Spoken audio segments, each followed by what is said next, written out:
అండి. చూడండి ఇలా పిన్ పెట్టేసుకోండి. ఒకవేళ కదులుతుంది అనుకున్న వాళ్ళు ఇలాగ పిన్ పెట్టేసుకోండి. పెట్టేసుకొని ఇప్పుడు వచ్చేసి ఇక్కడ మనం షోల్డర్ జాయింట్ చేసుకున్నాం కదా, ఆ జాయింట్ వచ్చేసి ఇక్కడ మిడిల్ పాయింట్ పైన ఇలాగా పెట్టుకోవాలి. ఓకేనా? ఇలా పెట్టుకోవాలి. ఇలా పెట్టుకున్నాం కదా, అలాగే మనం లోత్ తీసుకున్నాం కదా ఫ్రంట్ వైపుకి, ఆ లోత్ తీసుకున్నది ఫ్రంట్ పార్ట్ వైపుకి అనేది ఖచ్చితంగా పెట్టుకోవాలి. అది ఫ్రంట్ పార్ట్ వైపుకి ఉందా లేదా అనేది కానీ చెక్ చేసుకోవాలి.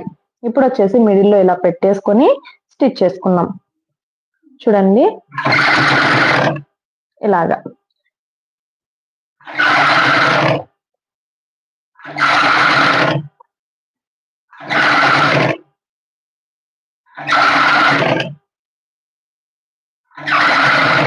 చూడండి మనము దీన్ని సాగ పెరగకూడదు. ఇది ఎలా ఉంటే అలానే స్టిచ్ చేసుకుంటూ వెళ్ళాలన్నమాట. వదులుగా స్టిచ్చింగ్ అనేది చేసుకుంటూ వెళ్ళాలి. ఓకే, ఇలాగా. ఇప్పుడు వచ్చేసి దీన్ని మళ్ళీ ఇలా తిప్పుకోవాలి. ఓకేనా?